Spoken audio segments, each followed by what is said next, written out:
நாங்க சிறுவாபுரிக்கு ஃபேமிலியோட போயிருந்தோம். அந்த விளாக் தான் நீங்க இங்க பார்க்க போகுது.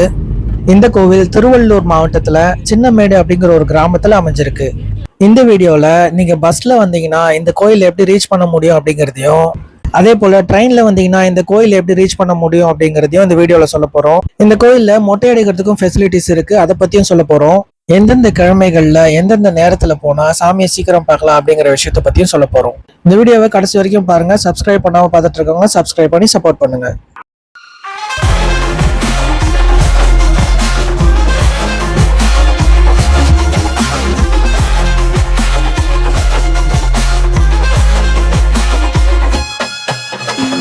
ஹலோ கைஸ், வணக்கம். Welcome to my YouTube channel Vijay's view. நாங்கள் சென்னை வேளச்சேரியிலேருந்து பை காரில் தான் சிறுவாபுரி போயிருந்தோம். நாங்கள் போனது ஏப்ரல் மாதம் அப்படிங்கிறதுனால வெயில் கொளுத்திட்டு இருந்தது. ஆனால் நாங்கள் போகிற அன்னைக்குன்னு பார்த்து கரெக்டாக மழை பெஞ்சுது. மதியானம் 2 மணி போல் நாங்கள் வீட்டிலேருந்து கிளம்பணும். அப்போ தான் ரிட்டர்ன் வீட்டுக்கு நைட்டுக்கு சீக்கிரம் வர முடியுங்கிறதுனால கார்லேயோ பைக்லேயோ போகிறீங்க அப்படின்னா கூகுள் மேப் போட்டு ஈஸியாகவே போயிடலாம். நாங்கள் ரெகுலராக போகிற ரூட் எப்படின்னா கோயம்பேடு போயிட்டு கோயம்பேட்டிலேருந்து ரெட் ஹில்ஸ் போகிற வழியாக போயிட்டு சிறுவாபுரியை ரீச் பண்ணுவோம். இந்த ரூட்ல தான் தடா ஃபால்ஸுமே அமைஞ்சிருக்கு.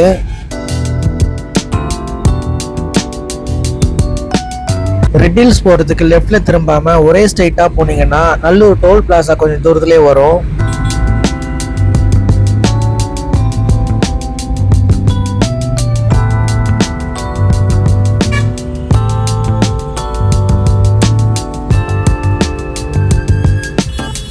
இந்த டோல்ல காருக்கு 80 ரூபீஸ் சார்ஜ் பண்றாங்க.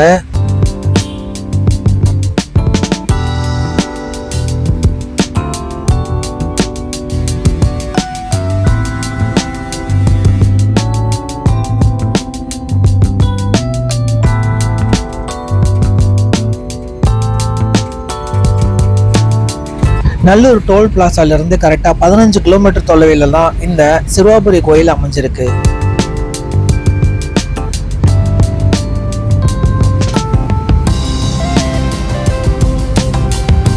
மெயின் ரோட்ல இருந்து லெஃப்ட் திரும்பி இந்த சின்னமேடு கிராமத்து உள்ள வரும்போது பச்சை பசையில ரொம்ப அழகா இந்த இயற்கை காட்சிகள் நம்மள வரவேற்கும்.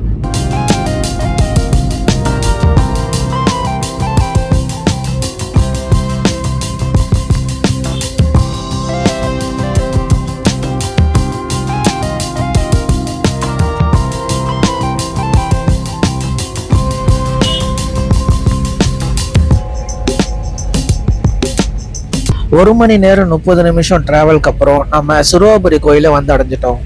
முன்னாடி பாருங்க கவர்மெண்ட் பஸ் கோயில் வாசல் வரைக்கும் வருது. நீங்க பஸ்லயோ இல்ல ட்ரெயின்லயோ இந்த கோயிலுக்கு எப்படி வரணும் அப்படிங்கிற டீட்டெயில நாங்கள் வீடியோல கடைசியில சொல்லியிருக்கேன். வீடியோ கடைசி வரைக்கும் பாருங்க.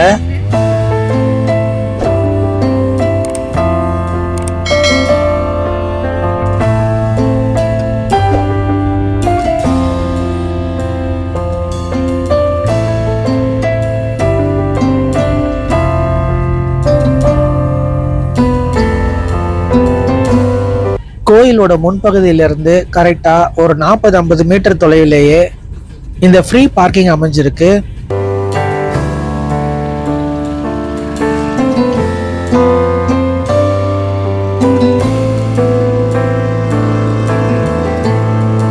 இந்த பார்க்கிங்க்கு எதிர்க்கவே இருக்கிற ஒரு காலி இடத்துல தான் இங்க வர பக்தர்களுக்கு மொட்டை அடிக்கிறாங்க. இங்க இருக்கிற மரத்தடியில் தான் மொட்டை அடிக்கிறாங்க. இந்த இடம் அவ்வளோ கிளியரா இல்லை அப்படின்னாலும் இது பக்கத்துலேயே பாத்ரூம் டாய்லெட்ஸ் அவைலபிள் இருக்கு லேடிஸ் ஜென்ஸுக்குன்னு. ப்ளஸ் வந்து மொட்டை அடிக்கிறதுக்குன்னு ஒரு கன்ஸ்ட்ரக்ஷன் ஒர்க் போயிட்டு இருக்கீங்க. நீங்க வரும்போது இந்த மொட்டை அடிக்கிற இடத்துல யாரும் இல்லை அப்படின்னா இந்த போர்டில் இருக்கிற நம்பருக்கு கால் பண்ணீங்கன்னா மொட்டை அடிக்கிறதுக்கு ஆள் வருவாங்க. ஒருத்தருக்கு 200 ரூபீஸ் சார்ஜ் பண்றாங்க.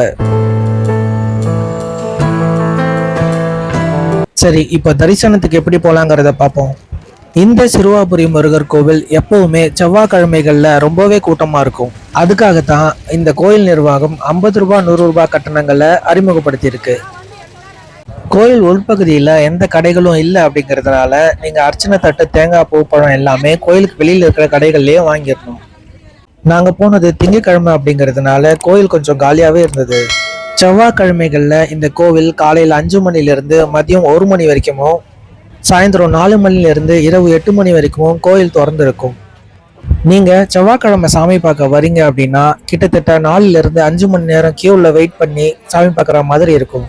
செவ்வாய்க்கிழமை இல்லாத மற்ற நாட்களில் கோவில் 6 மணிலேருந்து மதியம் 12 மணி வரைக்கும், சாயந்தரம் 4 மணிலேருந்து 8 மணி வரைக்கும் திறந்து இருக்கும். மற்ற நாட்களில் கோவிலில் கூட்டம் இருந்தாலும் ஒரு 30 நிமிஷத்துல நீங்கள் சாமி பார்த்துட்டு வந்துடலாம்.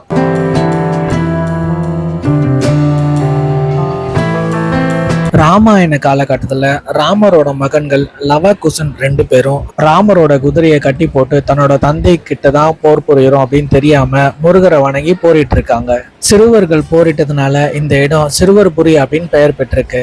காலப்போக்கில் இது சிறுவாபுரின்னு பெயர் வந்திருக்கு.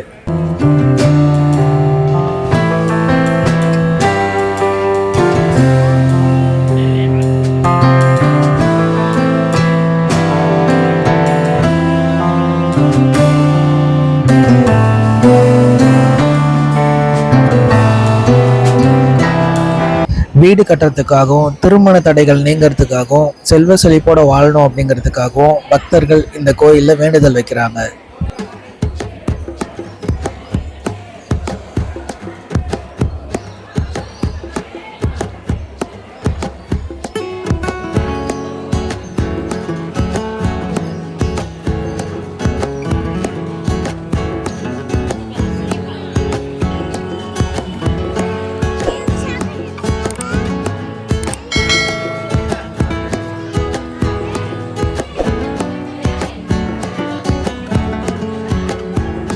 முருகருக்கு நேராக அமைஞ்சிருக்கிற இந்த கொடிமரத்துக்கு முன்னாடி பக்தர்கள் விளக்கேற்றி வழிபாடு நடத்துறாங்க.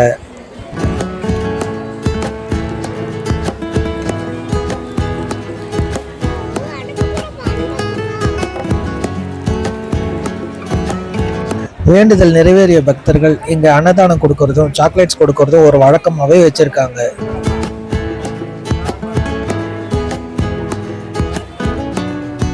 சரி, நம்ம இந்த கோயிலுக்கு எப்படி வரலாம் அப்படிங்கிற விஷயத்த பத்தி பார்ப்போமா. இந்த சிறுவாபுரி கோயிலுக்கு சென்னையில இருந்து டைரக்ட் பஸ்ஸஸ் கிடையாது. அதனால நீங்க சென்னையில எங்க இருந்தாலும் கோயம்பேடு பஸ் ஸ்டாண்டுக்கு வந்துடணும். கோயம்பேட்டில் இருந்து ரெட் ஹில்ஸ்க்கு ரெகுலரா நிறைய பஸ்ஸஸ் அவைலபிள் இருக்கு. ரெட் ஹில்ஸை ரீச் பண்ணிட்டீங்கன்னா ரெட் ஹில்ஸ்ல இருந்து 547 பஸ் ஏறினீங்கன்னா நீங்க கரெக்டா இந்த சிறுவாபுரி கோயில் வாசல்லே வந்து இறங்கிடலாம். அடுத்ததா நீங்க ட்ரெயின்ல இந்த கோயிலுக்கு வரீங்க அப்படின்னா நீங்க எங்க இருந்தாலும் சென்ட்ரல் ரயில்வே ஸ்டேஷன் வந்துடணும். சென்ட்ரல் ரயில்வே ஸ்டேஷன்ல இருந்து கவரைப்பேட்டை போகிற ட்ரெயினில் ஏறணும்.